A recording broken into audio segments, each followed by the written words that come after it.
Leo rasmi Ukraine pamoja na Urusi wamebadilishana wafungwa, ambapo kwa mujibu wa taarifa ambayo tumeipokea ni kwamba Urusi imeachilia wafungwa wasiopungua 246 ambao walikuwa ni mateka wa Ukraine katika mapambano ambayo yanaendelea, na Moscow imetoa taarifa hiyo kupitia kwa Wizara ya Ulinzi, ambapo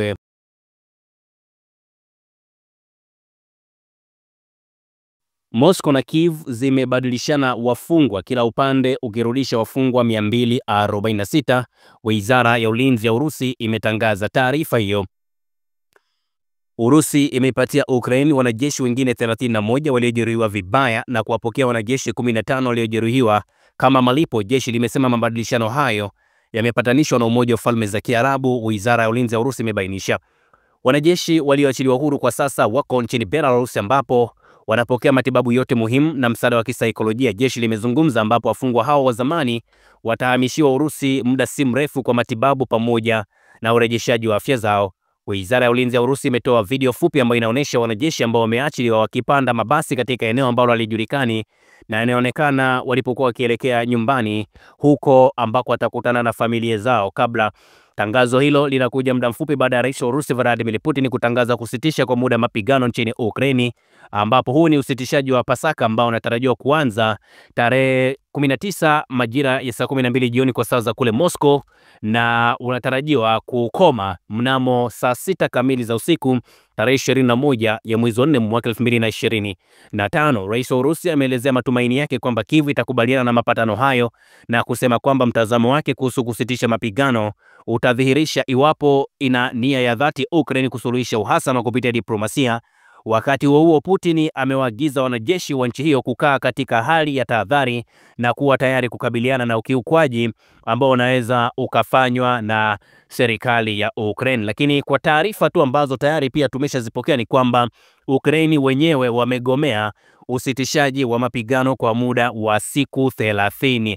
Yaani wakati Urusi ikiachilia mateka 246 na yenyewe ikipokea 246 jumlisha 15 ambao ni mahututi na 31 wa Ukraine ambao ni mahututi, ambao wanapaswa kula sikukuu ya Pasaka katika mataifa yao, ni kwamba Ukraine kupitia kwa rais wake wameonekana kugomea jambo hili.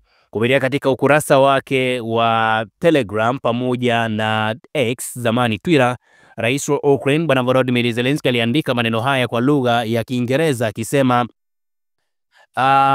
our people are home. One of the best pieces of news that can be. Another 277 warriors have returned home from Russia captivity.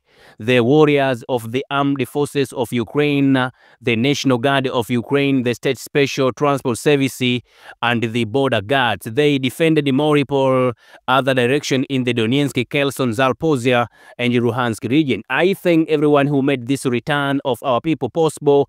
I'm especially grateful to the United Arab Emirates for their mediation. In total, since the beginning of the full scale, we have 4,552 people, both warriors and civilian, have been successfully brought back home from Russia imprisonment. We remember all those who remain in captivity.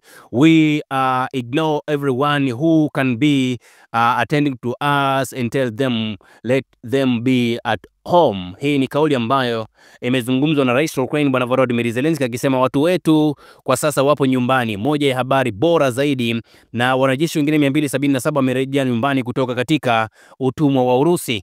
Mashujaa wa vikosi vya wanajeshi vya Ukraine, walinzi wa kitaifa wa Ukraine, huduma maalum za usafiri wa jimbo na walinzi wa mipakani wamerejea. Walitetea maeneo ya Mariupol na maelekezo mengine katika mikoa ya Donetsk, Kherson, Zaporizhzhia pamoja na Luhansk. Ninawashukuru wote ambao wamefanikisha kurejea kwa watu wetu. Ninashukuru sana Umoja wa Falme za Kiarabu kwa upatanisho. Kwa ujumla, tangu mwanzo wa vita kamili, watu wasiopungua 4552 wapiganaji na raia wamefanikiwa kurudishwa nyumbani kutoka katika kifungo cha Urusi. Tunawakumbuka wote waliobaki utumwani. Tunatafuta kila mtu aweze kuwa nyumbani. Lazima tuwalete wote nyumbani. Hii ndio kauli ya Rais wa Ukraine Bwana Volodymyr Zelensky.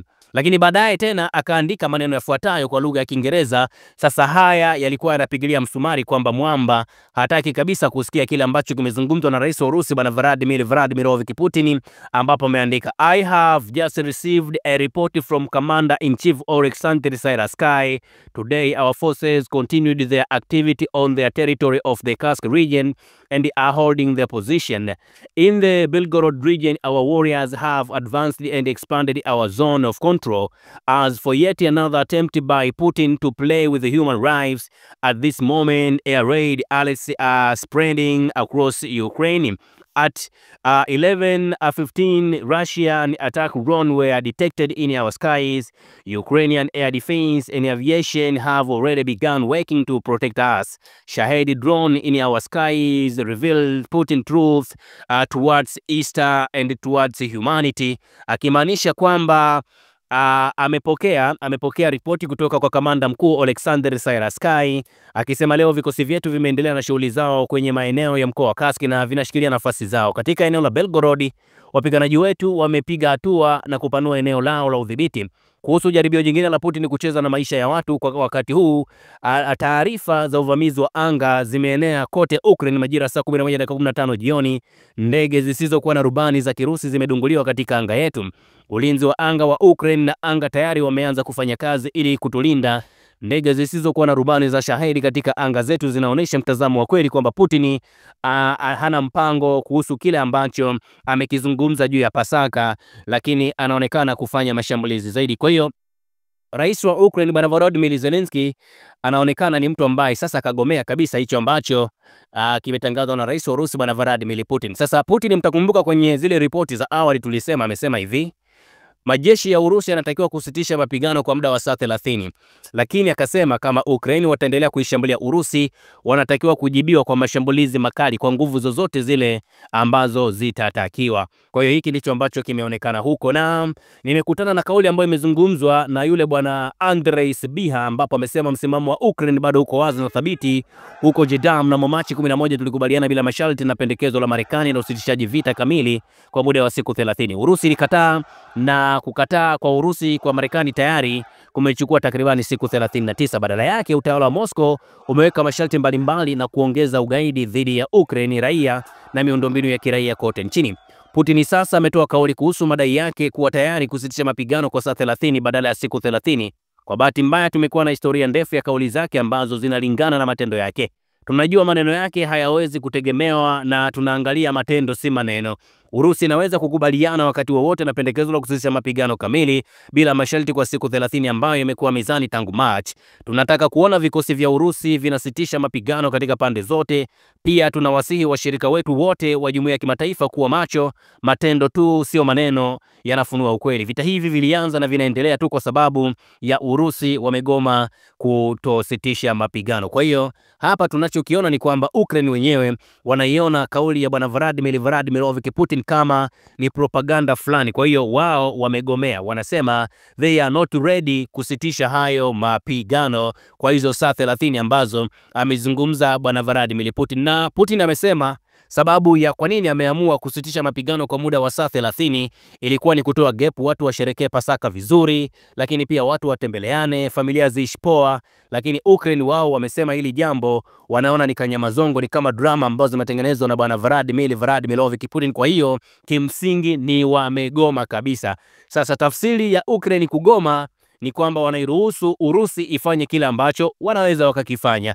Tunaweza tukajiandaa kupokea taarifa mbaya sana kutoka nchini Ukraine pamoja na Urusi kutokana na mipango ya mataifa haya mawili. Huenda Ukraine wanaweza kapigwa zaidi au Urusi wanaweza wakajizuia kutokana na tamko la mheshimiwa president, lakini president mwenyewe alitoa onyo akasema wanajeshi wake wa Urusi hawataki kubweteka, bali wanatakiwa kujiandaa kisaikolojia kwa ajili ya kufanya mashambulizi sana wakati wowote pale ambapo itakuwa imehitajika. Usisahau kusubscribe, like na kubonyeza alama ya kengele. Asante.